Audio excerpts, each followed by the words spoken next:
Valeu. Olá, boa tarde. Quero primeiramente cumprimentar Dimas Carvalho, Obrigado. nosso convidado hoje para bater um papo aqui nesse mini podcast, né? Onde a gente vai poder falar um pouquinho sobre assuntos de relevância para toda a população, não só soteropolitana, mas acredito que em geral. E Dimas vai se apresentar, vai falar um pouquinho quem ele é, de onde ele vem, qual a história de representatividade. Quero aqui, de antemão, agradecer a sua presença, a sua participação nesse momento, né? É sempre bom a gente poder conversar sobre temas que são caros à sociedade. E hoje a gente vai falar de um tema que é super importante, a segurança alimentar e nutricional e seus diversos aspectos. Então, Dimas, por favor, fala aí pra gente Obrigado. um pouco quem é você e fica à vontade. Fábio, primeiro, obrigado, cara, mais uma vez, por você ter me convidado para estar aqui junto contigo. Você sabe que a pauta de segurança alimentar e nutricional é uma pauta de extrema importância para um direito fundamental que está lá na Constituição de 88, que é o direito humano à alimentação adequada. E esse direito ele foi se estendendo a não apenas a alimentação, mas algo que você conhece muito, que é a nutrição. Então, hoje, esse diálogo ele voltou à tona, né, com a retomada aí das políticas de segurança alimentar e nutricional que vieram acontecendo no Brasil desde da mudança de governo, né, com a volta do Conselho.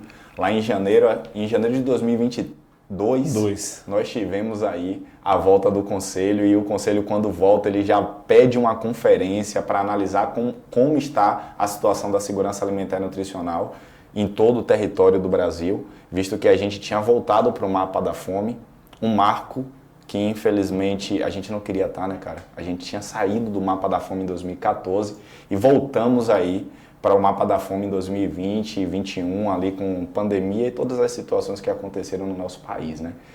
Mas, como você perguntou, Dimas, como é que tu veio parar aqui nesse negócio de segurança alimentar e nutricional?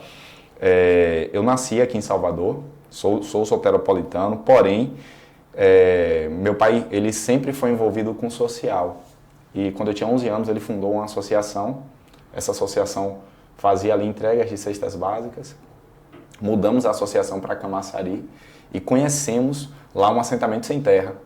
A partir disso aí, a gente ouve às vezes falar, né, do sem terra em si, a gente ouve falar das pessoas que vivem na zona rural, mas a gente tem uma visão muito neblinada de como é a vida dessas pessoas. A gente meio que rotula a vida dessas pessoas. E são pessoas que estão na ponta quando se fala de segurança alimentar e nutricional, porque são as produtoras. São as pessoas que de fato estão produzindo o alimento. Existe uma mística, né, no nosso país que acha que quem produz o alimento da população brasileira é o agronegócio. E não é, moço. 70% da comida que é produzida e que é consumida dentro do Brasil é produzida pela agricultura familiar. 70%.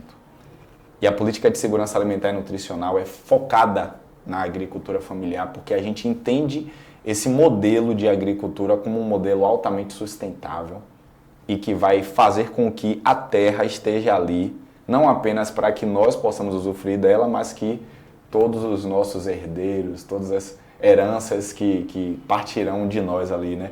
As pessoas que sairão das nossas famílias.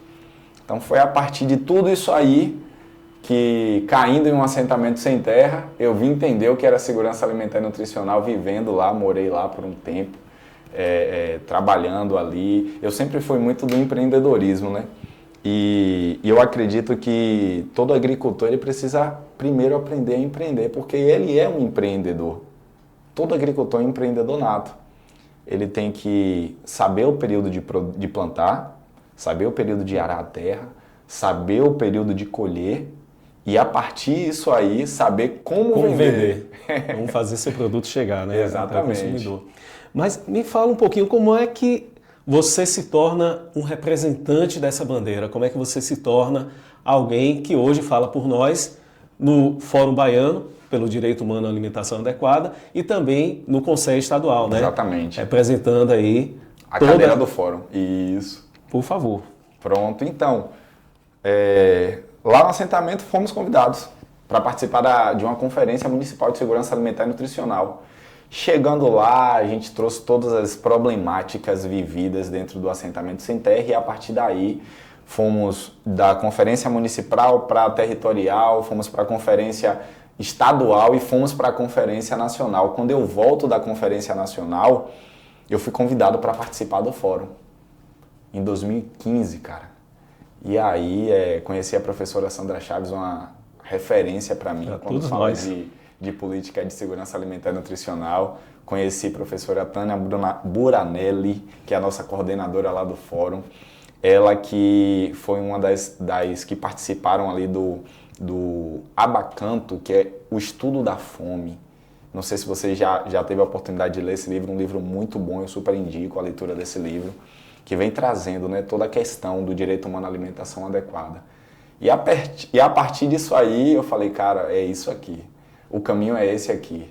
Eu posso trazer toda a expertise, todo o conhecimento que eu adquiri em outros ambientes para a segurança alimentar e nutricional, porque tem um povo que precisa e tem um povo que acredita nisso aqui como uma ferramenta de transformação de vida, entende? Então foi por conta disso que a gente abraçou essa bandeira, foi por conta disso que a gente de fato agarrou, né, com tanto afinco, esse que é para a gente, alguns chamam de karma, eu não gosto de falar isso, é um dever, se tornou um propósito. Ah, que ótimo. E dentro dessa sua perspectiva de trabalho, né, você se tornou um consultor, se possa assim chamar, né? Sim. Para poder operacionalizar o sistema de segurança alimentar nos municípios. E isso tem uma importância muito grande que a gente vai poder conversar um pouquinho. Mas eu queria saber de você exatamente isso.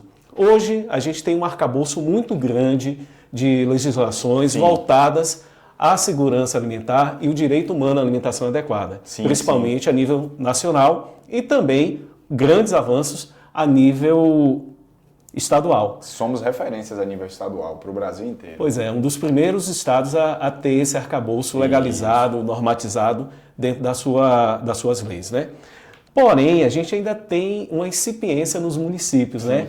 Principalmente para fazer chegar o recurso que muitas vezes está lá provisionado na esfera federal, mas não consegue dialogar para chegar no município e fazer acontecer a segurança alimentar dentro do local que as pessoas vivem, que é a sua cidade.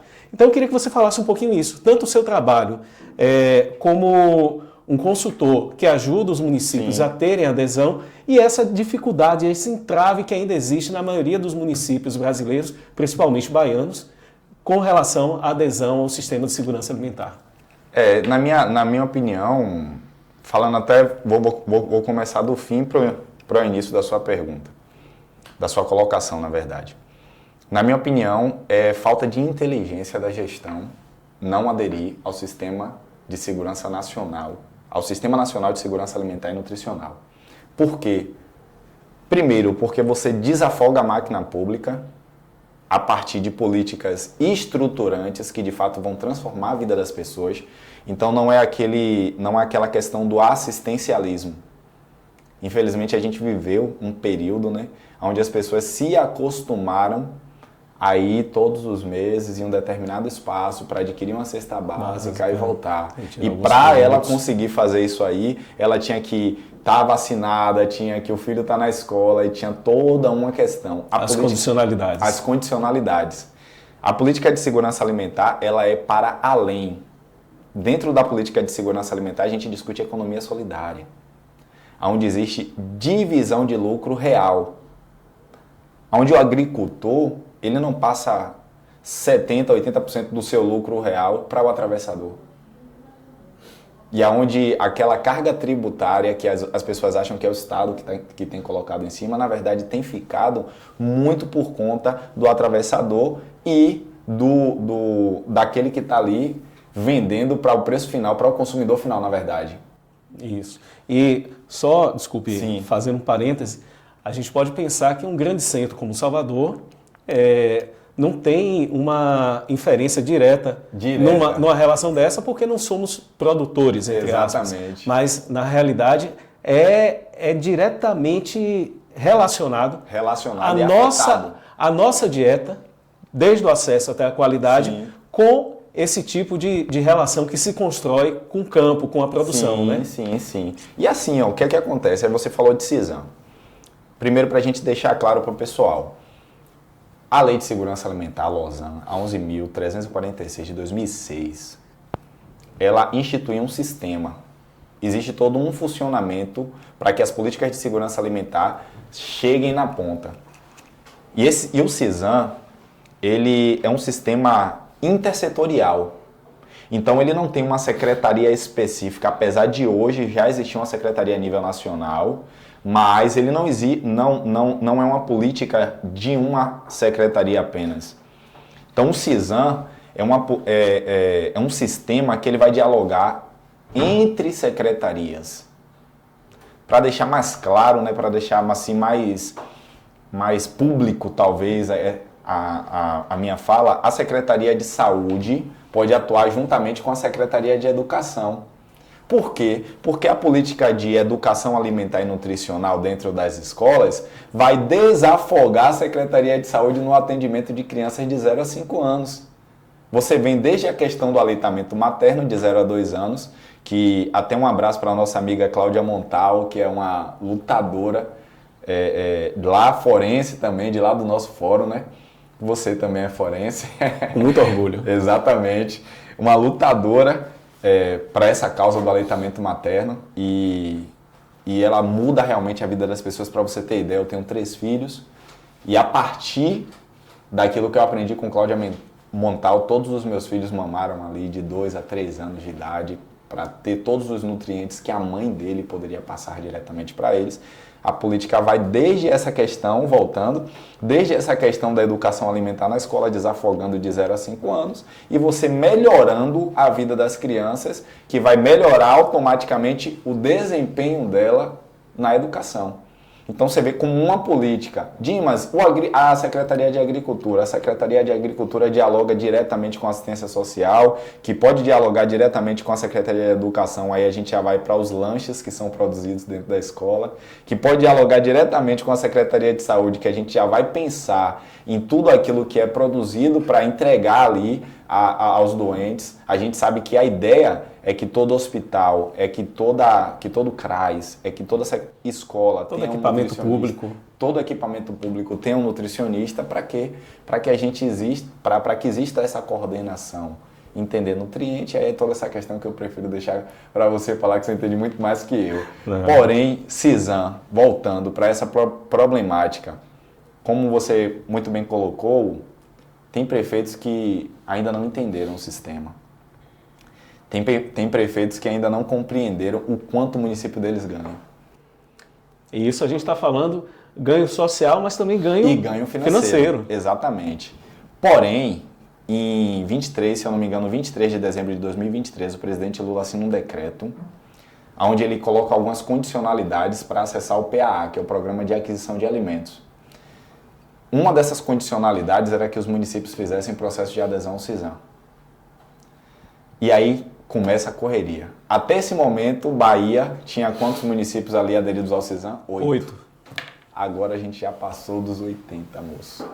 E tem muito processo de adesão chegando ao GGSAM, que é o Grupo Governamental de Segurança Alimentar, que tem como coordenadora ali nossa amiga Jaine Cardoso, uma profissional exemplar, na minha opinião, referência a CISAM, a nível uma guerreira, Bahia, né? Uma guerreira. Sempre defendendo e buscando essa meta. Moço, quando eu conheci o CISAM em 2015, Jaine já estava como consultora do CISAM. Então, assim, é uma pessoa que me ensinou muito, uma pessoa que vira e mexe e acontece alguma coisa, eu peço uma orientação e tal. Eu trouxe até um manual, ela ajudou a formular esse manual, que a gente pode colocar até o QR Code se as pessoas quiserem conhecer, que é o manual de orientação do CISAM. E ele diz todo passo a passo, cara. Ela me presenteou com um exemplar. Me presenteou? Foi. Cara, tem todo passo a passo para que o município possa fazer o processo de adesão ao CISAM. Você, né, que é um atuante não apenas no fórum, mas lá na ABPSAM também, sabe que nós atingimos, né, todo o território metropolitano de Salvador, que tem ali no seu eixo 13 municípios, se eu não me engano. Isso. Desses 13 municípios, Fábio, só 3 tem CISAM. Só 3 municípios têm CISAM. O dado que eu tinha era que só Dias Dávila, né? Só Dias Dávila. Mas agora quem mais é de Freitas, fez o processo de adesão ao CISAM, Lado de Freitas fez o processo e, se eu não me engano, Madre de Deus, se eu não me engano, mas eu posso conferir o dado para você. Ótimo. Mas, infelizmente, nossa capital não está, né? Capital não tem.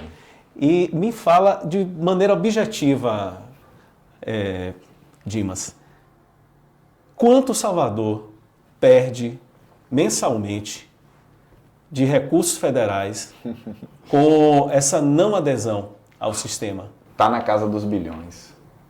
Porque a gente está falando de várias políticas. Como eu disse, o CISAM, ele é um sistema que ele é intersetorial.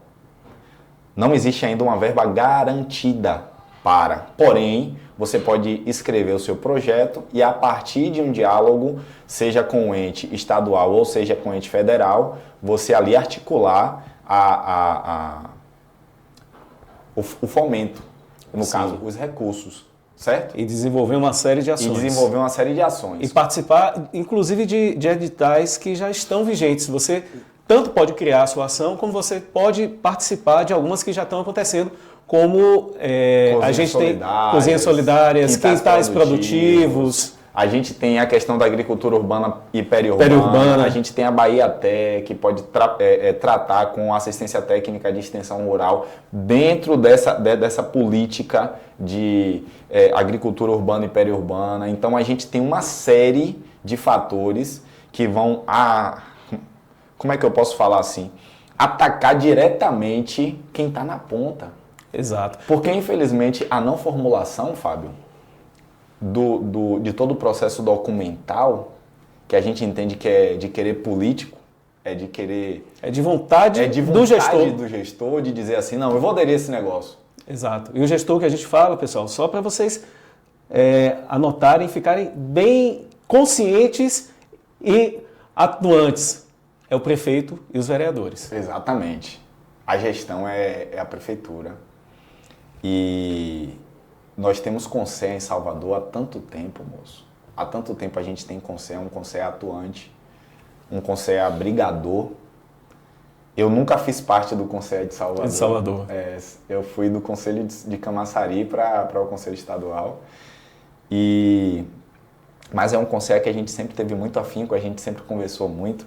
Hoje, nessa gestão, para mim, é uma das melhores gestões, né, do conselho.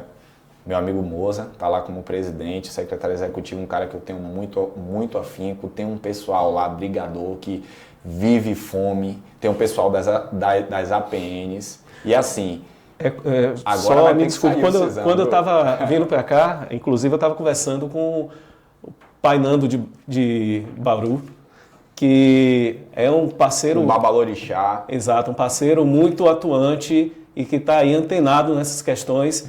Deixar um abraço para ele e dizer que estamos juntos nessa luta. Exatamente. Inclusive o Pai Nando, foi uma discussão nossa de Jainei, com uma oficina que ela estava treinando e falando de CISAM lá para o Conselho de Salvador, que se acredita que a antiga gestão do Conselho de Salvador, a gente está falando de Salvador, o Conselho de Salvador não tinha uma representação de terreiro. De terreiro? Absurdo.